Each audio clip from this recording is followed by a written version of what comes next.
오늘은 믿음의 시각이라는 제목으로 하나님 말씀 받겠습니다. 우리 좌우 옆 사람 앞뒤 사람과 인사 나누겠습니다. 잘 오셨습니다. 잘 오셨습니다. 잘 오셨습니다. 예, 우리 또 이번에 이렇게 고백할까요? 주님의 이름으로 사랑합니다. 주님의 이름으로 사랑합니다. 예, 여러분 정말 주님의 이름으로 사랑하고 축복합니다. 우리가 오늘 함께 읽은 로마서 8장은 정말 중요한 내용을 담고 있습니다. 구원의 확신, 육신의 생각은 사망이요 영의 생각은 생명과 평안이라는 것, 또 영의 생각은 하나님을 기쁘시게 하는 것, 그래서 육신을 따르지 말고 영의 생각을 따르라고 말씀하시는 것, 성령이 하시는 일 등 정말 중요한 내용들을 담고 있습니다. 오늘 이 중요한 말씀에서 오늘 저희가 상고해 볼 것은 뒷부분을 좀 강조하면서 말씀을 나누고자 합니다. 우리가 인간에 대해서 평가를 한마디로 한다면 어떨까요? 인간은 약하다일 것입니다. 정말 그렇습니다. 인간은 참으로 연약한 존재입니다. 한때 유럽을 열광케 했던 그 나폴레옹은 초일적 일화를 남긴 위대한 군인입니다. 용장이고 지장이었던 그 나폴레옹도 집에 돌아오면 고독과 그 외로움을 이길 수가 없어서 부인 조세핀의 무릎을 붙잡고 엉엉 울었다고 합니다. 겉으로는 의지의 화신인 양 보였지만 실은 의지할 곳을 찾는 매우 연약한 존재였다는 것입니다. 하나님은 우리를 질그릇으로 부르셨습니다. 질그릇이 얼마나 깨지기 쉽습니까? 사실 인간의 육체는 질그릇과 같아서 조금만 과로해도 쓰러지고 또 힘든 상황에 처하면 병에 걸리게 됩니다. 아무리 건강을 자랑해도 그 병 앞에서는 질그릇과 같은 존재입니다. 인간은 육적, 영적으로나 인격적으로나 또 모든 면에서 진실로 약한 존재라고 말할 수 있습니다. 그러나 인간은 약하되 우리 속에 성령의 능력이 살아있을 때 결코 약하지 않습니다. 로마서 8장 26절은 믿는 자에게 임하는 성령을 이렇게 묘사합니다. 제가 읽겠습니다. 이와 같이 성령도 우리 연약함을 도우시나니. 성령님은 즉 우리의 연약함을 도우시는 분이십니다. 우리의 부족한 모든 부분을 채우시고 넘어진 사람을 일으켜 세우시고 약한 것을 치유하시는 그런 분이십니다. 이 사실 때문에 성도는 약함에 머물러 있는 존재가 아닙니다. 내주하셔서 우리의 모든 연약함을 담당하시는 성령님께서 계시기 때문입니다. 인간에게 가장 약한 부분이 무엇일까요?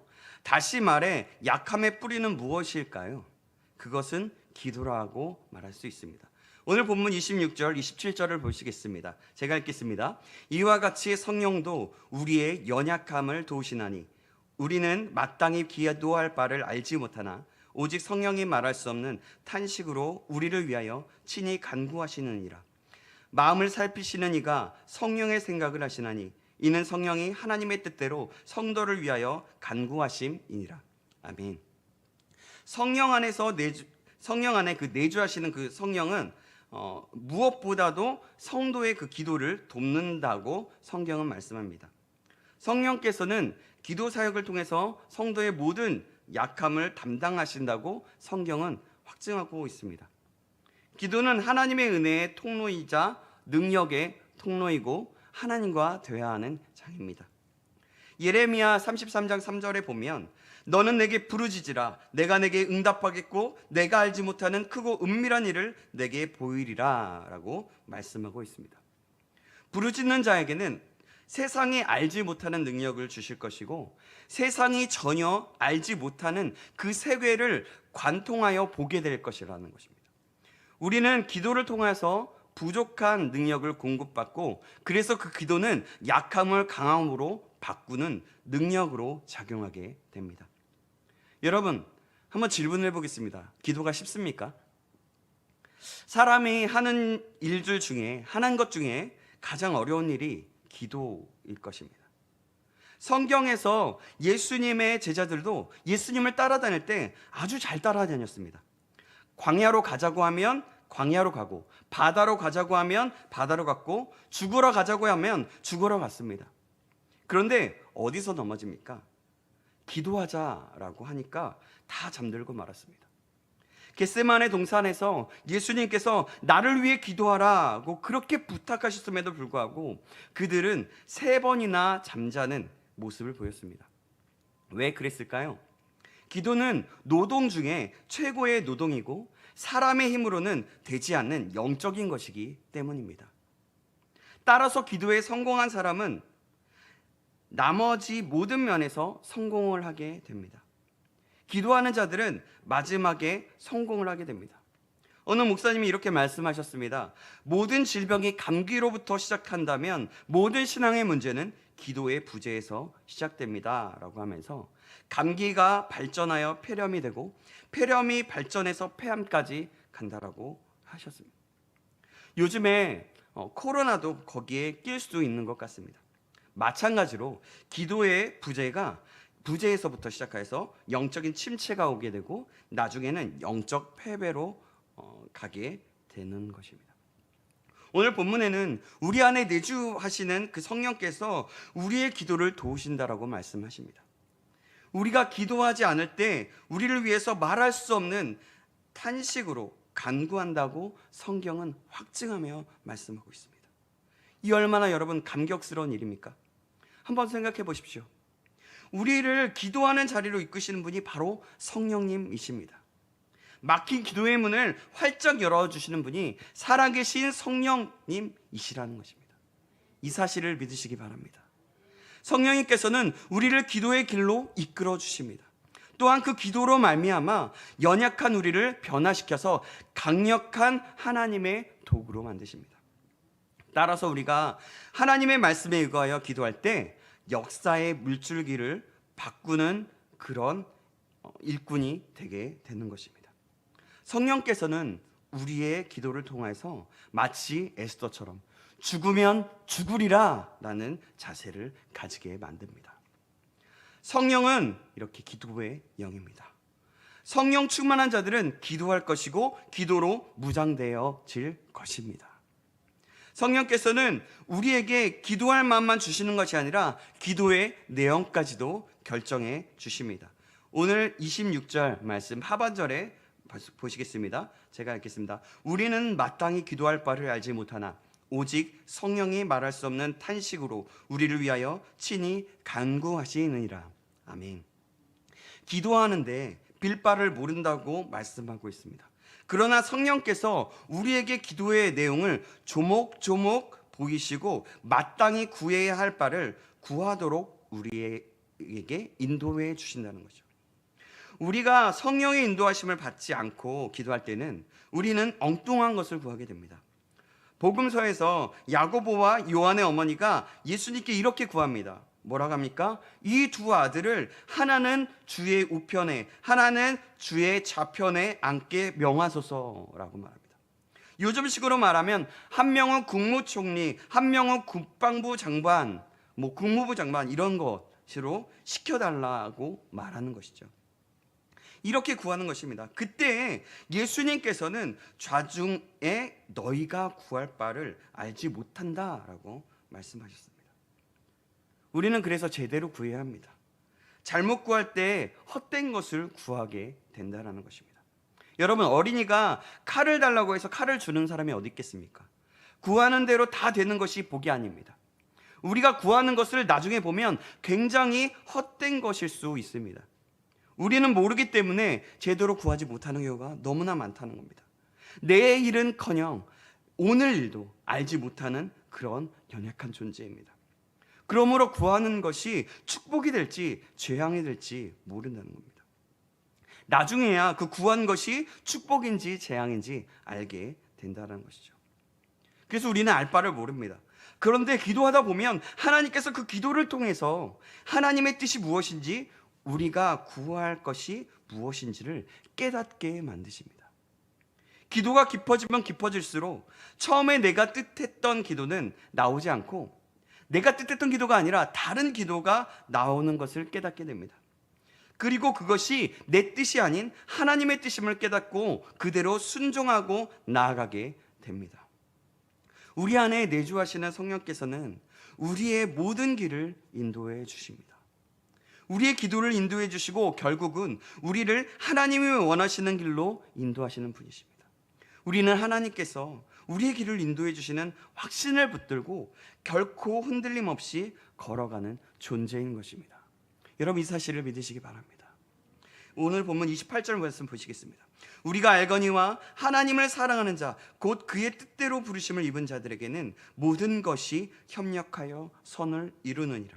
아멘. 성령께서는 필요한 것만 구하게 만드시고 우리가 걸어가는 발걸음도 하나님이 가장 기뻐하실 만한 길로 인도하시는 것입니다. 우리 앞에 있는 모든 어려움과 환난들이 다 지나고 보면 협력하여 선을 이루는 요소가 됩니다. 로마서 8장 28절의 말씀을 믿는 성도들은 결코 두려움이나 걱정에 빠질 수가 없게 됩니다. 성령이 내주하는 그 성도는 결코 초조해지지 않습니다. 성도만의 여유를 갖게 된다는 것입니다. 성도인 우리는 눈앞에 질병이나 실패가 다가와도 그 모든 것이 하나님의 사랑임을 확신합니다. 성도의 모든 삶을 협력하여 선을 이뤄나가는 성도의 모든 삶이 협력하여 선을 이루는 삶이기 때문입니다. 복음서의 베드로를 보면 알 수가 있습니다. 예수님과 함께 배를 타고 갈릴리 바다로 갔습니다. 그때 풍랑이 일어났고 그리고 예수님께서는 잠들어 계셨습니다. 베드로는 호들갑을 떨면서 이렇게 얘기합니다. 주여 일어나소서, 우리가 다 죽게 되었나이다 하면서 난리를 피웁니다. 그러나 오순절 이후에 협력하여 선을 이루시는 성령님과 동행한, 그리고 성령님을 그렇게 체험한 베드로는 어떻게 처신합니까? 그가 감옥에 갇히게 되었을 때, 당장 사형에 처할 그 위기에 놓였을 때에, 그 바로 며칠 전에 또 야고보가 처형당해 순교한 아주 긴박한 그런 상황일 때에 베드로는 그 감옥에서 잠을 자고 있었습니다. 얼마나 깊이 자는지 천사가 그를 깨우는데 말로 깨우나 일어나지 않았다고 합니다. 성경의 기록에 의하면 옆구리를 걷어 찼다라고, 그렇게 찼을 때 일어났다고 합니다. 이것이 바로 성도의 여유 아닐까요? 우리의 삶에 어떠한 어려움, 시험이 와도 이 모든 것을 협력하여 선을 이루시는 분이 하나님이시기에 자신만만하게 서 있는 것이 바로 성도의 모습인 것입니다. 그럼 성령의 사람의 특징은 무엇일까요? 협력하여 선을 이룬다는 그 확신을 가지고 있는 자에게는 나타나는 특징이 있습니다. 그 바로 방금 얘기했던 성령의 사람의 특징인데요, 그 첫 번째 특징은 승리에 대한 확신입니다. 우리 31절 말씀 보시겠습니다. 제가 읽겠습니다.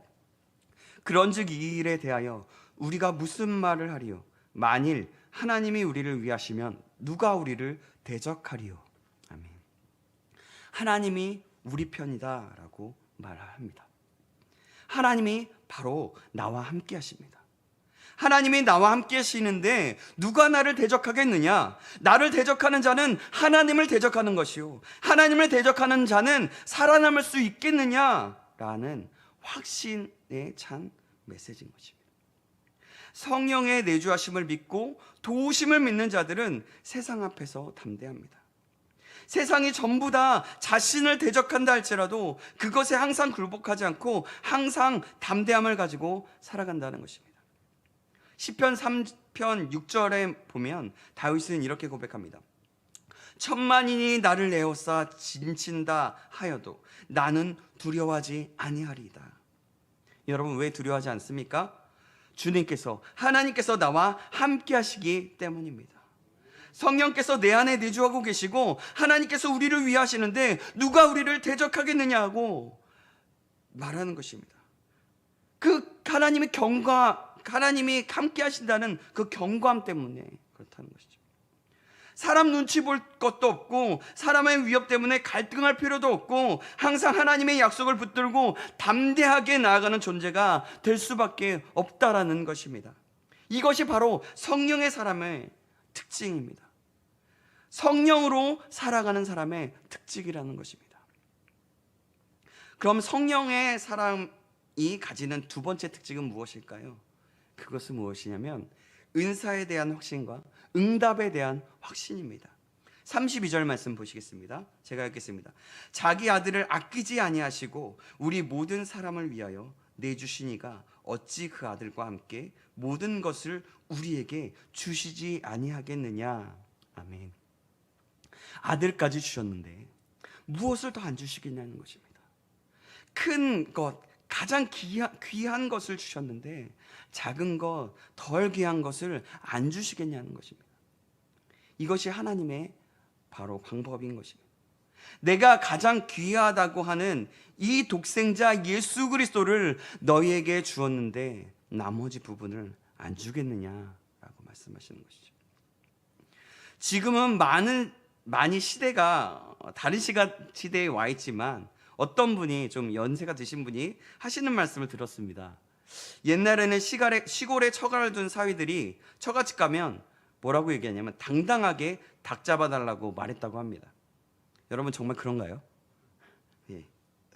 가장 귀한 딸도 주었는데 닭 안 잡아주겠냐는 겁니다.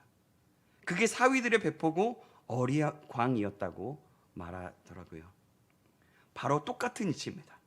하나님께서 이렇게 우리가 확신을 가지고 나아가기 원하십니다. 독생자 예수를 주었는데 나머지 구할 것을 안 주겠느냐. 하나님께서는 지금 우리에게 이렇게 되물으십니다. 성경은 또 이렇게 약속합니다. 구하라 그리하면 너희에게 주실 것이요 찾으라 그리하면 찾아낼 것이요 문을 두드리라 그리하면 너희에게 열릴 것이니 구하는 이마다 받을 것이요 찾는 이는 찾아낼 것이요 두드리는 이에게는 열릴 것이니라. 왜 얻지 못합니까?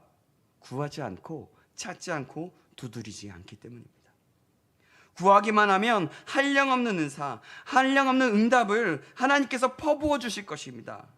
하나님의 일을 하는데 은사가 혹시라도 부족하십니까? 하나님께 구하시면 한량없는 그 은사를 부어 주실 것입니다. 하나님의 일을 하는데 지혜가 부족하십니까? 하나님께 구하시면 한량없는 지혜를 부어 주실 것입니다. 이 확신을 가지고 항상 하나님의 은사를 구하시고 하나님의 뜻을 구하며 그 풍성함을 누리는 자들이 되길 주님의 이름으로 축원합니다. 아멘. 셋째로 성령의 사람이 진 특징은 무엇일까요? 그것은 구원에 대한 확신입니다. 33절과 34절에 보면 이렇게 말씀합니다. 누가 능히 하나님께서 택하신 자들을 고발하리요 의롭다 하신 이는 하나님이시니 누가 정죄하리요 죽으실 뿐 아니라 다시 살아나시는 이는 그리스도 예수시니 그는 하나님 우편에 계신 자요 우리를 위하여 간구하시는 자신이라. 아멘. 이런 엄청난 선포가 이어집니다. 하나님께서는 우리를 예수 그리스도의 피로 구원해 주셨습니다. 그런데 누가 우리를 송사하고 정죄합니까? 바로 마귀죠. 마귀는 지금도 우리의 구원을 흔들어 놓으려고 여러 가지 괴계를 부립니다. 우리가 스스로의 모습을 한번 돌이켜 봅시다. 여러분, 우리에게는 언제나 하나님 자녀답게 살지 못하는 부분이 있습니다. 다른 사람들은 몰라도 우리 자신, 나 자신은 나를 잘 압니다. 내가 어떤 사람인지, 내가 어떤 존재인지. 우리는 참 간사한 존재이고 금방 변절해버리고 마는 연약하고 부끄러운 모습의 사람입니다. 여러분 생각해 보십시오. 하루에도 수십 번이고 바뀌는 저희들의 마음 아닙니까? 아침에는 좋았다가 또 점심에는 갑자기 무슨 누군가가 내 기분을 건드리면, 내 어떤 연약한 부분을 건드리면 갑자기 화가 치밀어서 다른 것들은 다 버리고 그 분노에 차 있는 모습을 보진 않습니까? 여러분, 그렇게 하루에도 수십 번이고 바뀌는 우리들의 마음이라는 것입니다. 이런 모습을 보고 마귀는 와서 이렇게 말합니다. 야, 너는 죄를 지었으니까 이젠 구원은 틀렸다. 모르고 짓는 죄는 몰라도 너가 알고 짓는 죄도 있지 않니? 너 같은 나쁜 놈, 너 같은 나쁜 사람은 절대로 구원받을 수 없어 라고 하면서 우리를 고소합니다. 여러분, 상식적으로 맞는 이야기 아닙니까? 마귀가 우리에게 이런 식으로 고발할 때 지당한 말일 수밖에 없습니다. 그렇습니다. 나는 구원받을 수 없고 나는 죄인입니다. 그러나 너무나도 놀랍게도 성경은 그 고소가 틀리다고 말씀합니다. 아니다. 너희는 예수 그리스도의 피의 공로로 말미암아 하나님의 자녀가 된 존재이다. 아멘. 이 진리는 결코 흔들리지 않습니다. 왜 그렇습니까? 우리의 구원의 근거가 나에게 있는 것이 아니라 오직 하나님께 있기 때문입니다. 우리의 속을 바라볼 때는 그럴 수밖에 없고, 그래서 마귀의 송사가 다 맞지만 그럼에도 불구하고 하나님이 나를 구원하셨고 예수님의 피 때문에 내 구원은 흔들리지 않는 것입니다. 우리가 구원의 근거를 우리 자신에게 두면 마귀의 유혹에 금방 넘어집니다. 구원의 근거를 자기에게 두면 조금만 죄를 지으면 구원 못 받을 것 같고, 조금 더 믿음 생활을 하면 구원받을 것 같은 그런 흔들리는 그런 믿음 생활을 하게 됩니다. 나는 부족하고 연약하지만 예수께서 자신을 붙들어 주시고 우리 자신을 붙들어 주시고 끝까지 인도해 주실 것입니다. 내가 다리를 절고 있으면 부축해 주실 것이고, 걸을 수 없으면 업고라도 가실 것이고, 계속해서 불순종의 길로 걸어가면 내 다리를 부서뜨려서라도 하나님께서 원하시는 것으로 이끌어 주실 것입니다. 그 확신을 가지고 있는 사람이 바로 성도인 것입니다. 여러분, 그러나 이 말씀을 오해하시면 안 됩니다. 그렇다고 죄를 막 지을 수 있다는 것이 아닙니다. 내 마음대로 살아도 된다는 것이 아닙니다. 내 마음대로 살았다고 해서 그것까지도 구원받을 수 있다는 것이 아닙니다. 하나님은요, 거룩한 성도의 삶을 살기 원하기 때문입니다.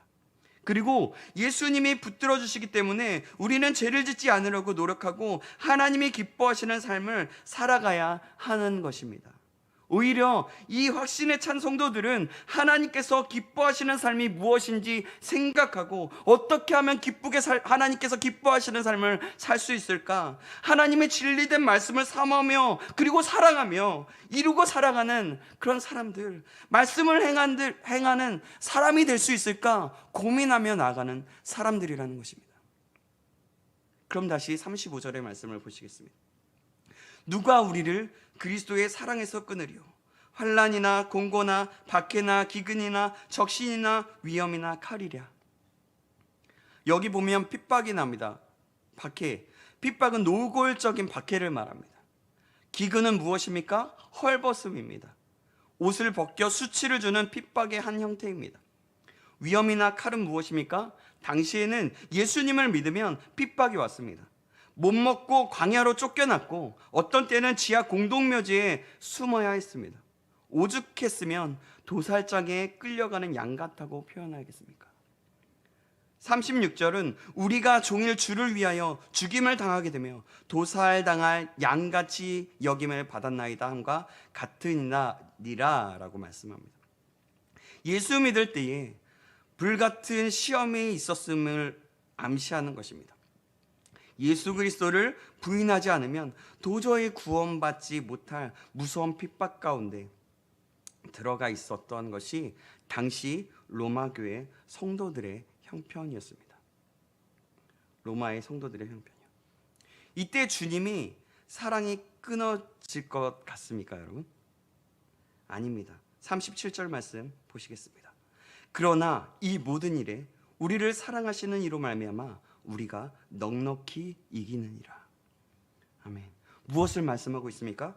이런 혹독한 핍박, 죽음이 기다리고 있다고 할지라도 우리를 사랑하시는 이로 말미암아 우리가 넉넉히 이긴다는 것입니다. 실제로 이러한 일들이 로마 역사에서 일어났습니다. 믿음이 연약한 사람이었는데 주의 성령께서 함께 하시고 나니 양의 탈을 쓰고 원형 경기장에서 사자의 밥이 되면서도 찬송하면서 죽을 수 있었습니다. 우리의 삶에 칼과 여러 가지 시험이 닥치면, 헐벗음과 기근, 핍박이 몰려올 때 지금 우리의 능력으로는 견디지 못할 것 같으나 그 고난의 현장에 성령께서 우리에게 넉넉히 이길 힘을 허락해 주신다는 것입니다. 사실 지금 우리에게는 이 헐벗음, 기근, 핍박이 있지는 않습니다. 그러나 많은 유혹이 있을 것입니다. 돈이라는 유혹이요. 그리고 예수쟁이라고 예수 믿는 고리타분한 사람이라고 말하는 손가락질, 세상의 쾌락, 명예라는 유혹, 자기 자신만을 사랑하라고 말하는 그런 이기주의가 그렇게 볼 수 있을 것입니다. 그러나 그때마다 하나님의 사랑을 한번 생각해 보십시오. 우리를 붙들어 주시는 하나님을 생각한다면 우리는 그것에 넘어질 수 없고 그것에 넉넉히 이길 수 있게 되는 것입니다. 그러므로 이러한 핍박이 엄습한다 할지라도 우리 현재의 우리를 유혹하고 어렵게 만들지라도 그것이 우리를 하나님의 사랑에서 끊어낼 수 없음을 믿는 성도가 되어야 하는 것입니다. 저와 여러분 우리 모두가 그리고 신창교회가 그런 믿음의 성도가 되기를 주님의 이름으로 축원합니다. 아멘. 38절 39절은 구원의 감격찬 목소리로 이렇게 외치고 있습니다. 38절과 39절은 우리 같이 한번 성경을 보면서 읽어볼까요? 같이 읽겠습니다. 시작. 내가 확신하노니 사망이나 생명이나 천사들이나 권세자들이나 현재일이나 장래일이나 능력이나 높음이나 깊음이나 다른 어떤 피조물이라도 우리를 우리 주 그리스도 예수 안에 있는 하나님의 사랑에서 끊을 수 없으리라. 아멘. 이렇게 오늘 본문은 구원의 참 목소리로 외치고 있습니다. 이 말씀을 근거로 한 찬양이 있습니다. 바로 그 사랑이라는 찬양인데요. 후렴 부분이 바로 그렇다고 볼 수 있습니다. 좀 우리가 좀 시간이 좀 지나가고 있지만 한번 같이 이 은혜를 생각하면서 같이 찬양해 봤으면 좋겠습니다. 아버지 사랑 내가 노래해. 아버지 사랑 내가 노래해. 아버지 은혜 내가 노래해. 그 사랑 변함없으신 거짓 없으신 성실하신 그 사랑 상한 갈 때 꺾지 않으시는 꺼져가는 등불 끄지 않는 그 사랑 변함없으신 거짓 없으신 성실하신 그 사랑